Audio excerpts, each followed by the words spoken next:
My name is Jo Hawk, and I'm here to welcome you to our school-based mentoring showcase, and particularly our session entitled Mentoring with Emotional Intelligence. Next slide, please.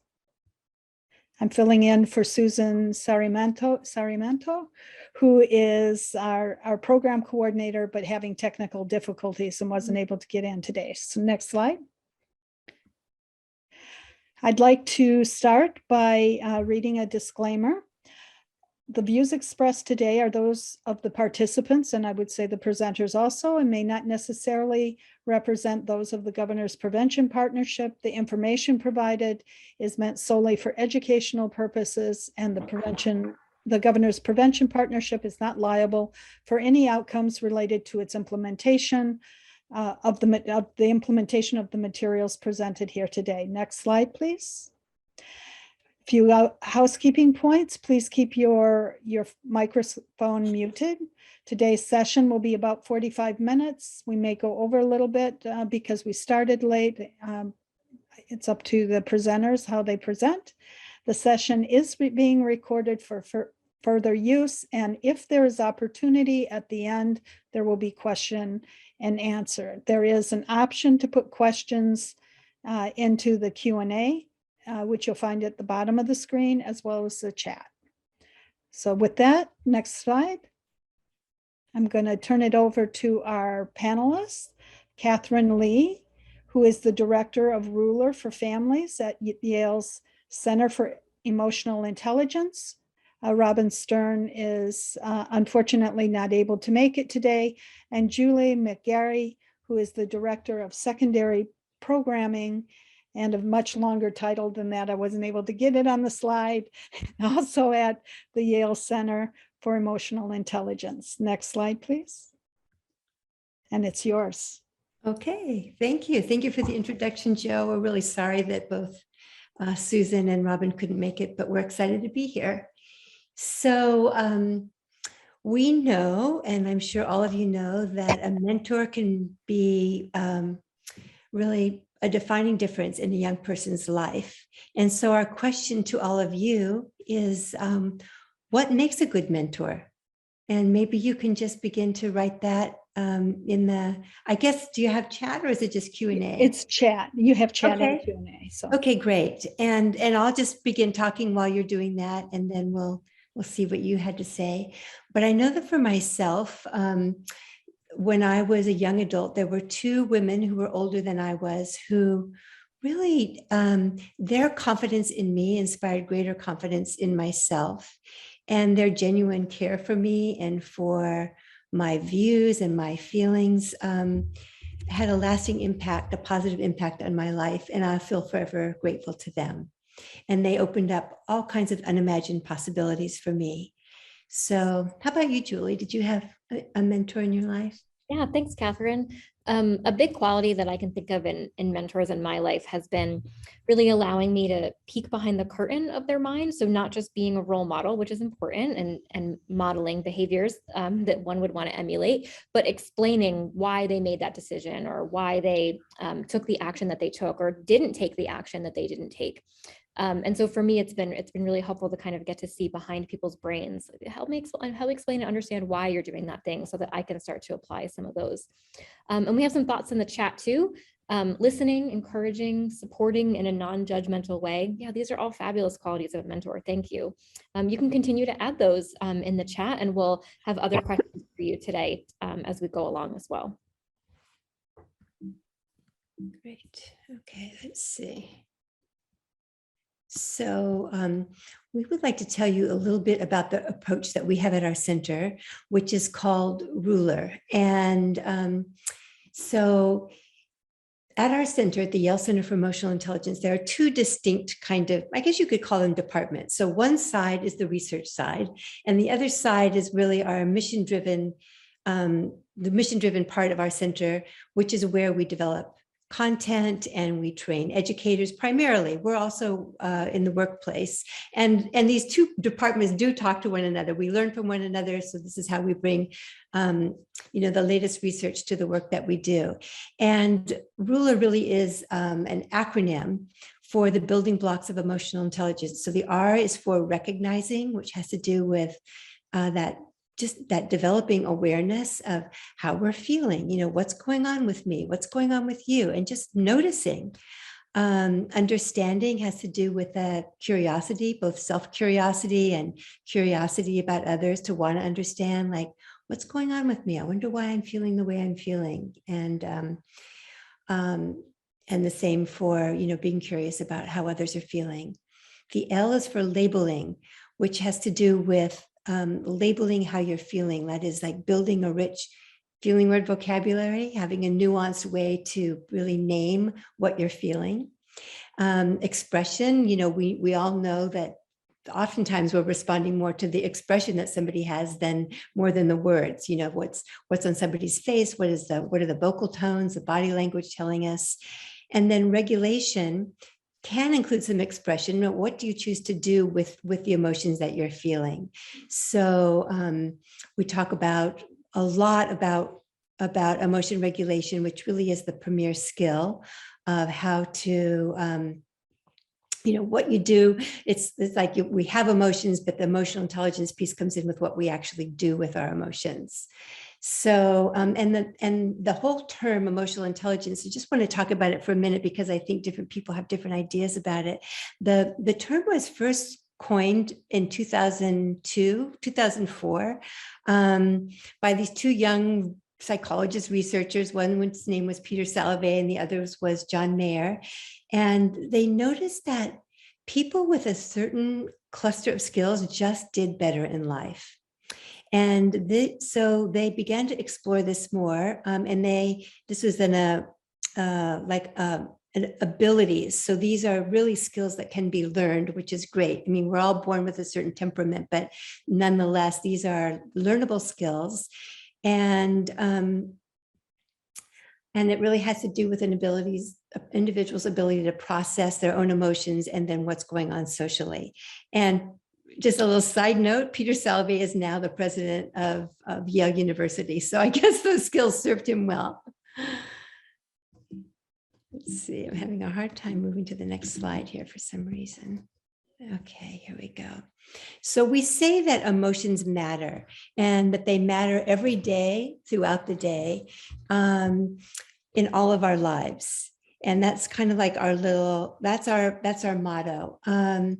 And it's because the research tells us that emotions impact our attention, our memory, our ability to learn, our decision-making, our health, well-being, relationship quality, and even aspects of creativity. So you can see that emotions are really just marbled through our lives. They're affecting us and influencing us, whether we're aware of them or not. And so Ruler is really based on the premise that emotions matter, that when we are more aware of emotions, that we actually have then more agency to do something about them. But when we're not aware of them, they actually have more power over us. So those are the times when we may not make solid decisions because we're not really aware of the impact that our emotions are having on us. And that children and adults experience emotions uniquely based on their own identities and cultures and backgrounds. And I'll just read to you the vision of our center, which is to research and teach the skills of emotional intelligence so people of all ages can thrive and build healthier, more equitable, innovative, and compassionate communities. It's a lofty goal, but we're on it. And we have 4 tools, the mood meter, the charter, the meta moment, and the blueprint. And all of these tools work together seamlessly to build the skills within a school community. And so really, we focus on building positive relationships within the entire community. And the tool that we'll focus on the most today is the mood meter, but the charter really has to do with how you build positive emotional climate. The meta moment has to do with how you work with big moments that come up, big feelings that come up in the moment. And the blueprint is focused on perspective taking and conflict resolution. So that's a shortcut to all of it. So we'll primarily be talking about the mood meter, and we'll share some real stories that have happened using the mood meter in mentoring relationships. And we just wanted to say that learning and mentoring really are social and emotional.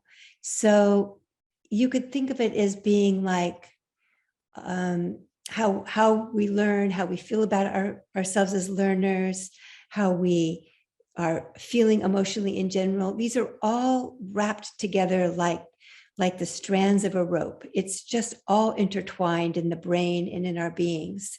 So I heard a teacher say once that she said, I don't teach math, I teach math to students. I teach students math. And so it's recognizing that whatever we're teaching, each individual is complex and unique and is going through some kind of an emotional experience. And so we're working with the whole child or adults. And so this makes everything more nuanced, and social and emotional awareness is just a tremendous part of being a good teacher and a mentor.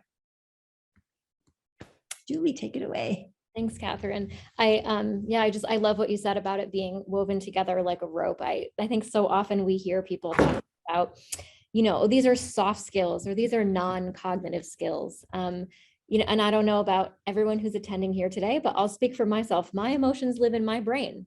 And so to me, it's a very cognitive process. And I think any of us who have ever maybe said something or done something or made a decision that we regretted as a result of an emotion, I think can attest that these are hard skills. These are really hard and difficult things to do. So we have been with you all for almost 15 minutes and haven't asked you how you're feeling yet, which is basically against the law where we come from. So we're going to have to rectify that immediately. So I'm going to introduce to you all one of our tools, the mood meter, and I'm going to ask you to, as I'm going through this, I'll ask you to share with us through the chat how you're feeling on the mood meter. And so the mood meter is a tool that can help us to identify how we or others might be feeling. And we're breaking down emotions here along 2 axes. And so you can think of the mood meter, the y-axis, the vertical axis, as sort of vertical, the way that your body goes up and down. How much energy is sort of coursing through your body right now? And I think of this as the toddler scale, right? We can all picture what a +5 top of the mood meter toddler is, sort of bouncing off of the walls and coming through neutral and into a -5 toddler, right? Just kind of in a puddle, kind of can't make it anymore. So think about where you are from -5 to neutral to +5, how much energy is going through your body. And then on the horizontal, the x-axis, it's really the amount of pleasantness that is through your mind. All the way from, I'm in this webinar listening to people talk about emotions, to I'm in a webinar listening to people talk about emotions, -5 to +5, the least pleasant you've ever felt to the most pleasant you've ever felt. And when you assign yourself a value on each of those, you're going to land in one of our quadrants. And so I'm going to ask people to share with us in the chat how you're feeling about the session today and the whole conference today, and this opportunity to come together and have all this learning. How are you feeling about that opportunity? Some people might be in the red, feeling high energy and unpleasant, maybe tense or worried. Some people might be in blue, low energy, unpleasant, maybe feeling sad or lonely or bored. We might have some low energy people in the green, feeling pleasant, feeling content, feeling connected. And then in the yellow, we might have that high energy pleasantness of excited or energized or curious. So I'd ask everyone to just head over to the chat and share with us either the color or maybe even a step further, the feeling word of how you were feeling today about the conference. And so thank you. We have some yellow. I see another vote for yellow coming through. Yeah. Thanks, everyone. Aristide and Joe and Anthony, yellow, excited. Some green. Thanks, Susan. Susan's Tracy. back. Yay. Oh, Susan, you made it. Thanks, Tracy. Yeah, green. Julianne says green. So lots of yellow and green. And that's often how I feel when I get the chance to attend something that's filled with learning, right? That puts me in a very pleasant space because I love to learn. Thanks, Yvonne. Bluish yellow. Yeah, sometimes it's a mixture. Sometimes it's orange or teal, purple. So thank you for sharing that with us. So I want to share with you an example from our colleague Robin of a mentoring experience that she had. Catherine, if I could ask you to go to the next slide, Yeah. about using the mood meter specifically, really to foster a mentoring relationship. And so this was a young woman that Robin was in a mentoring relationship with, who really came to her wanting to develop and learn about the way that she was feeling. And something that she noticed was that she couldn't really identify what, but thought maybe, I think my phone and the way I'm interacting with social media isn't good for me, but I can't really put my finger on it. And she could identify some behaviors that were maybe not the best. And so what Robin asked her to do was to start, think about it like a timeline. So think about from when you wake up in the morning until when you go to bed at night, and all of the moments in between when you pick up a phone. What are you doing on the phone? What are you using it for? And how are you feeling as a result of that? And so thinking about that kind of chronologically over the course of the day, she asked her to plot herself on the mood meter and maybe see if we could start to identify some patterns. Thanks, Catherine.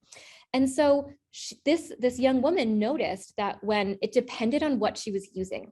And so if she was using apps where she was really connecting a lot, maybe the iMessage app, if she was texting, right, speaking on the phone, using the phone as a tool to build, and the apps on the phone to build relationships and build connection, she felt a lot of yellow and green.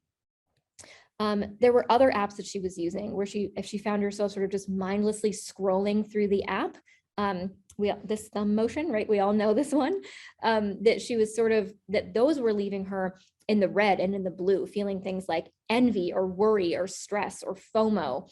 And were leading to her to take behaviors in a way that she might make herself feel less anxious. For example, about how she looked compared to the celebrities that she was seeing, is that she would do the editing and face tuning to her pictures and to her face, leading to her even feeling like, I shouldn't even go outside without makeup on because that's not the way my face is supposed to look.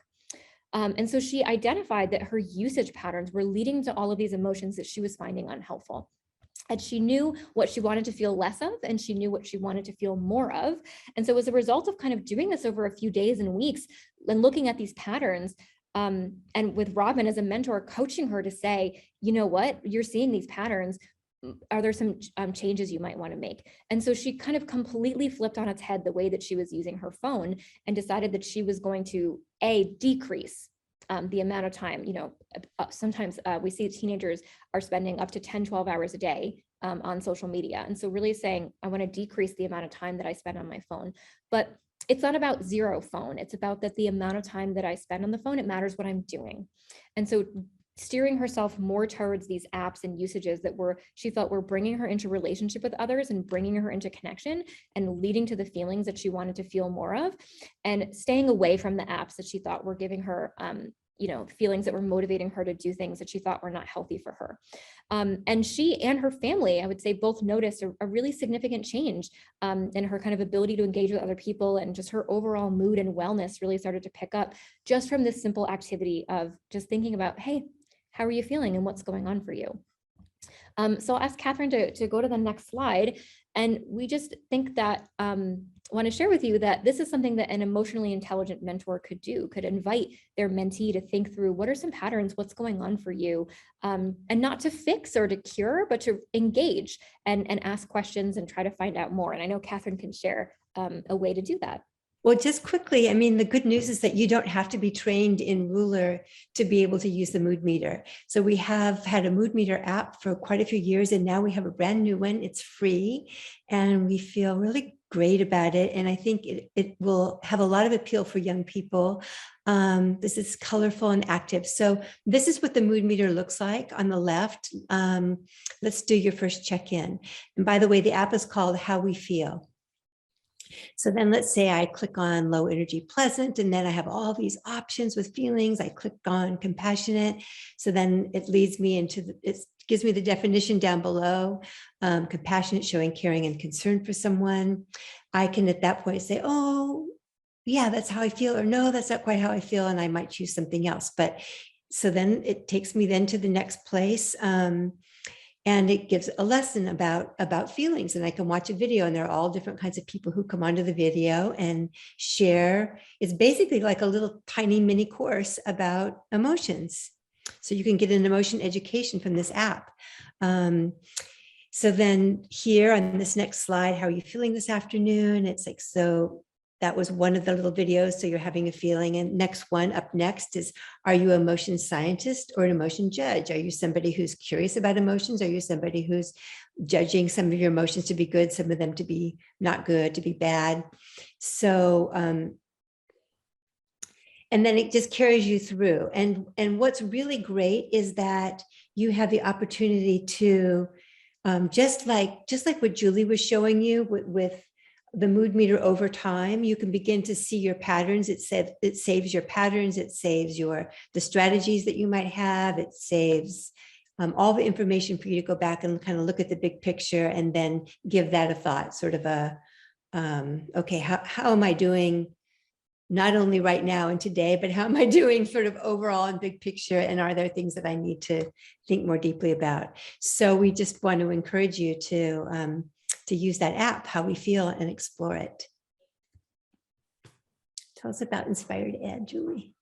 Yeah, so I'd love to share with you all what I think is a really concrete way that we have at the center to support adults and really thinking about their relationship. Oh, thanks, Catherine, towards how they could mentor young people. And so InspireEd is another, Catherine mentioned Ruler. InspireEd is another program that we offer out of the Center for Emotional Intelligence.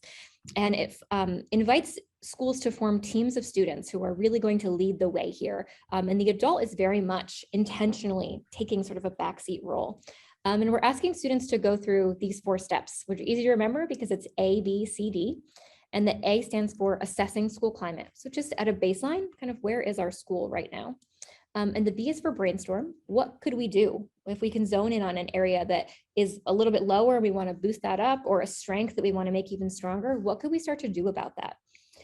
The C is they have to then pull the thing off. So if they said they were going to have a half day conference about mental health, they need to pick some speakers and get some booth space and figure out what they're going to do and pick a date.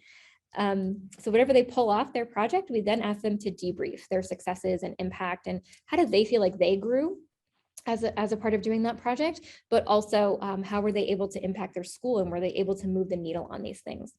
And Catherine, I'll ask you to just go to the next slide because there's a tremendous amount of adult intentionality that is required to really have student voice at this kind of level. And it's a really special kind of mentoring experience, I think. And there's kind of 3 components that we need to see happen at the adult level. So the first is school infrastructure. We need to say that student voice matters and is valued. And so we're going to make time and space for that. And we're going to allocate part of an educator's day and salary towards doing this kind of work. We need mindsets and attitudes, right? That student voice matters, but also that the students are worth listening to and that we need to kind of let them have their ideas and not attempt to overrule that ourselves. And there's also this emotional intelligence piece where as a part of examining what the students don't like about their school, there's a fair amount of learning to sit with unpleasant emotions. So if you think about what makes you dissatisfied about your school environment, that is an emotion that is telling you something. What can you learn from that? And so when we bring these 3 pieces together, we really see this magical thing, this kind of magical transformation that happens where the adults are working with kids and opening this door to this kind of student voice and student empowerment in a way that is so powerful. And I'll ask you, Catherine, to go to the next slide, because I'd love to share a case study. So there was a school in New Mexico, in Chaparral, New Mexico, at Chaparral Middle School, where their students embarked on the InspireEd journey. And what they noticed at their school was they decided that they needed really peer-to-peer support. And what I love about this project is that in talking to the kids, I was very fortunate to have the opportunity to speak with the InspireEd team. They said, the adults and teachers at our school are really, really wonderful and really helpful and really kind to us and care about us. And there are things that we feel like we need support from other kids, not adults. And so what they decided to do was implement a peer-to-peer support group that met weekly, and it was sort of a drop-in session. Kids could come for multiple times or just come on the topics that interested them. And bear in mind, these are middle schoolers who decided that topics like healthy relationships, stress management, mental health, time management, they did one on self-defense. They went out and researched these topics and then brought together this peer support session where they could open the floor for their peers to ask questions or talk about issues that they were having, get advice from each other, offer advice. And the adults were very, very, very much in the background. Of course, right? They're doing things like helping to set up the technology and making sure that classroom space is available and letting the kids make copies and all of those kind of infrastructure things that adults need to be there for. But the students were really the ones that were leading the effort. And I think that what I love about this case study is it shows that the way the adults were mentoring the Inspire Ed team themselves really opened the door for those students to then become mentors to their peers in a really different way. And not to discount what the adults were doing for them at their school, not to discount the importance of having caring adults who could offer them advice, but to say there's another piece here where we want to be able to connect with our peers in this additional way as well. And so I'm going to pass it back to Catherine, who's going to share with us another really fun case study. It's not as fun, but it is important. So there is somebody who works at our center. She works as a consultant and does a lot of coaching. She's been a powerful force for a long time. Her name is Bonnie, and her prior job was as a superintendent of what were they called? Special ed in New York City. So she has, a strong background as an educator. And the story that she's telling is a very personal story about her nephew, whose name is Noah, that she mentors. And it's kind of long. So what I've decided to do is play the first minute so that you can sort of set up the story. And then I'll pause it. And then I'll just tell you a few more of the things that happened and check in with you. And I am going to ask you, as per what Julie said, right after Bonnie introduces the situation, I'm going to pause and ask you how you feel. So just be using that first R to recognize what's going on in your mind and your body. I want to share with you the story of my nephew, Noah. Noah is now 27 and a very successful young man. But in his growing years, Noah was extremely bright, had great grades in school, but had very few friends and was not very well socialized. He didn't seem to get the nuances of social interaction, and he seemed very uncomfortable around people. This continued through most of his school years. His parents took him for therapy. He was diagnosed with ADD, which I personally never believed. He was put on Ritalin, and he struggled, but his grades were great until he reached his junior year in high school. When he was in his junior year in high school, he seemingly became very depressed. He had previously had one or two friends that seemed to separate from him. And he spent more and more time isolated in his room, playing computer games or just watching movies. And his parents were becoming very worried. The school said that they didn't see any issues until it got to the point where he started to refuse to go to school. And at night he would take walks. They lived in New Jersey in a suburban neighborhood, to the nearest cemetery and just walk around the cemetery. At that point. Okay. So this is the pause. How are you feeling right now as you're hearing about Noah and Noah's story? If you could just put some words into the chat.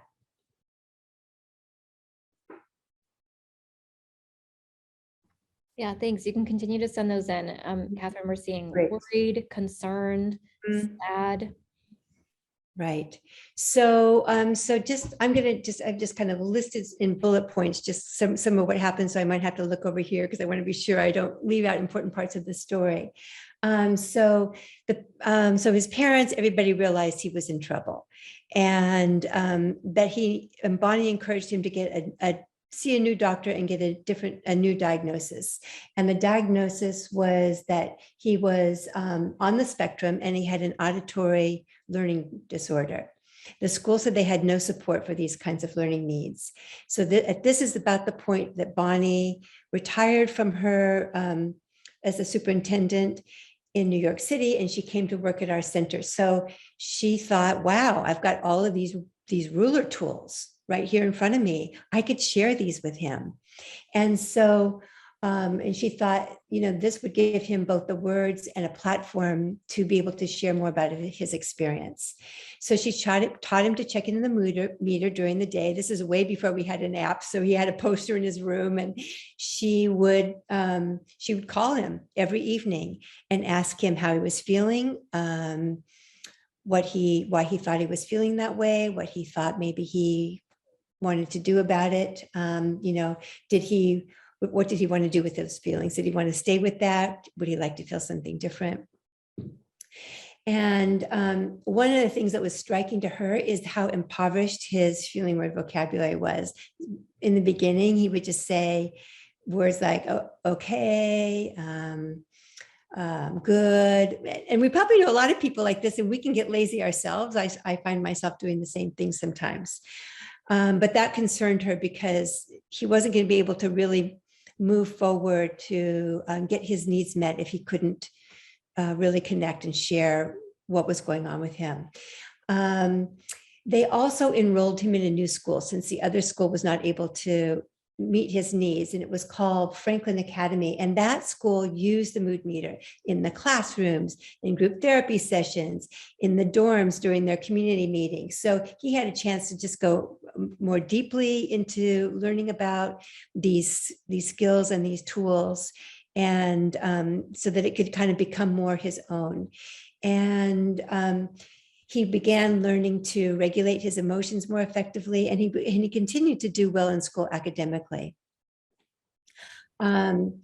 He graduated from that school and he got into a 4-year college. So this was great. And in that college, he had a girlfriend, and she also had some kinds of learning challenges, but together they forged quite a beautiful relationship. So she said he's 27. They live in New York now, still together. And he came so far. And when what she describes is that she thinks that mentoring Noah in those how to use those tools and in the skills of emotional intelligence really helped break down the barriers of his isolation, and really helped him begin to forge a path so that he could achieve the kinds of goals that he wanted for his life, and just to begin to lead a happier, more meaningful life. So that's Noah's story. It does have, as a 27-year-old, a happy ending. It's reminding me of the director of our center, whose name is Dr. Mark Brackett, wrote a book called Permission to Feel. And he describes when he was young, he had a different experience than Noah's, but it was similar in ways of his feeling socially isolated and bullied. And there was only one person who ever asked him how he felt, and that was his Uncle Marvin. And so in this case, I'm thinking, and for Noah, it was his Aunt Bonnie.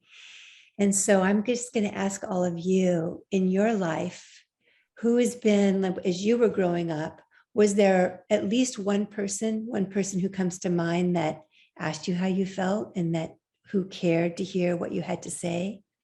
And if you would just put those in the chat, that would be great to see. I love that, Catherine. I feel like we talk often at our center about what kind of emotion education we had growing up. And I think for many of us, right, there was sometimes there were maybe not so great things that we learned as part of our emotion education. But I think many of us, if we've been fortunate enough to have someone who really taught us some wonderful and helpful things, we would love to hear from you in the chat who those people are. I'd say an older cousin. I think for me, it was my grandmother, my Grandma Marie. Just at a time, I think my mom was overwhelmed with all kinds of things, and I didn't feel that connected at home when I was in adolescence. She just had the time for me and wanted to know what was going on. It was so loving, and yeah. I love that. Yvonne says, thank you, Susan. And Yvonne says, an aunt. I love how many aunts and uncles themes. I got some cousins in there. For me, it was my mom. My mom would say things to me like, it's okay to not know how you feel right now. Which felt like really revolutionary at times. Right, that was 30 years ago. So just feels really, right, that we had these people that I love what you said, Catherine, right? Had time for you, took an interest. Mm. Sometimes that's what it takes. Yeah. And I think I'm just going to follow up that question. Oops, sorry. Oops. I touched this and it switches over. I would just like to hear both from you, Julie, and from whomever is listening. What stood out for you as kind of the key interventions and the turning points? Like what was essential for helping to turn Noah's life around? Hmm. That's such a great question. I think for me, it is, I think I've had a coworker in the past who talked about dynamics like this in her family, where when they had someone who was sort of starting to pull away or starting to isolate, or, and in this example, getting involved in things that were a little worrying, she kind of looked around and noticed that a lot of people in their extended family were having the reaction to sort of pull away, like, Uh-huh. like this makes me uncomfortable, the way this person is behaving. And she said, no, we need to say out loud that the answer is not to move away from this person. The answer is to move closer to this person. This Yeah. person is feeling isolated, is feeling disconnected, is kind of starting to go down. The answer isn't to take away all of their connections and resources and people who love and care about them. The answer is actually to turn the hose on, Yeah. turn the dial up. And move closer to that person and just be as clear as you can possibly be, right? How much love and interest and time you have for them, and that you're there for them. And I think that sometimes I just thought that was such a great point, right? And I can think of times in my own life when I have sort of been like, ooh, maybe I'm gonna kind of pull back a little bit. And I love what you said about overriding that, right? Move closer to that person. Yeah, that's me, because that's what the next thing I was going to That's say what is just Bonnie like did. noticing what's going on with you, right?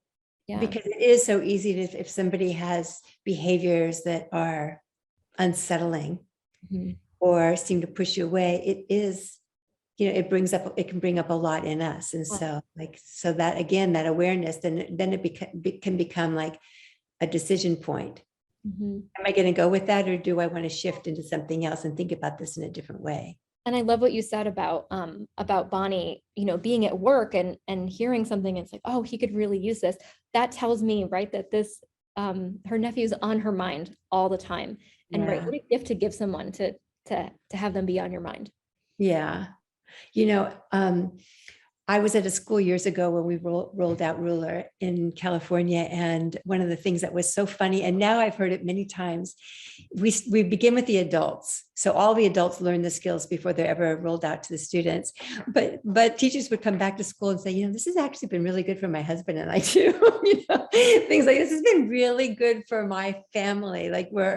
So they, a lot of people see the relevance right away. It's if you People are complicated. People come with emotions, and that makes it complicated. Yeah. So yeah, I think when I just saw Bonnie sort of, deciding to wade in and, get in there and not shy away from the complexity and the complicatedness of that. Yeah, I think that was it, and really helping him build a feeling more vocabulary. But I think her constancy, like consistency every day, she didn't go away, even when he would say, good, okay, she didn't get discouraged. Yeah. So go to the next slide. Part 2. So Noah became really. Sorry about that. I'm not going to play that. I want to share with you the story of my nephew Noah. Okay, sorry. So, so we'd like to know, for all of you, if you're in mentoring relationships, you clearly know how to connect with kids and with other people. So you already have a lot of tools in your toolkit.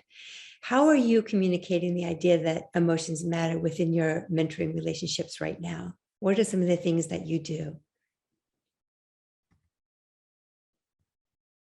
And if you just put it in the chat, I wish we could hear your voices, but if you put it in the chat, that would be great. We have 1 minute. Just got a little note. Okay, I'm going to move on then. So we just wanted to say that in closing, let's begin. And just, we're hoping that when you go back, even on Monday, you can think about one way, if you're not really bringing in very much content about emotions, is there one way that you can begin on Monday? And we hope that you have found something here that's useful to you. Thank you so much. Well, I want to say thank you to you for this wonderful presentation. And I feel like it was, I had to rush you off, which I really wish I hadn't had to be in that position. I apologize. Unfortunately, with the technical difficulties using Zoom events for the first time, I think that, there have been a couple glitches here and there, and this session was impacted by it. Susan was able to join, and that's wonderful. She's in the audience. She was instrumental in getting Catherine and Julie to come today. So I want to thank her also. And we will be making this recording available to people who are interested to view the information, and I'm sure that Catherine and Julie don't mind us sharing your contact information if Sure. along with that, so Okay. people can reach out to you. And I do want to, if you could go to the next slide very quickly, very, very quickly. There is a Zoom poll that will be launched after this one. If you could take a moment to fill it out, it's 4 simple questions. Will take you a second to do. Next slide. And I also want to, next slide. Next slide. And I hope there's a next slide. Nope. What's happened here? All right. Nope, that's the loop I've got. That's it. Oh, Oh, this right here. This is what I wanted to show. We do have another session coming up at 3:15. So you got a couple minutes to take a break. And it's called Everyday Mentoring. It's a model that is becoming very, very prominent in the field. There's a lot of interest in it. And I think it goes very well with some of the lessons that we learned today in this session. So please, if you have the time, come and join us. And then we'll have a short 15-minute closing where we'll talk about some of the learning lessons, and hopefully you'll have a little bit of time to participate in that closing session. So it's exactly 3 o'clock. Okay. So thank you so much. Thank you very much. Take care, everyone. Thanks for having us. Bye, everyone. Bye-bye.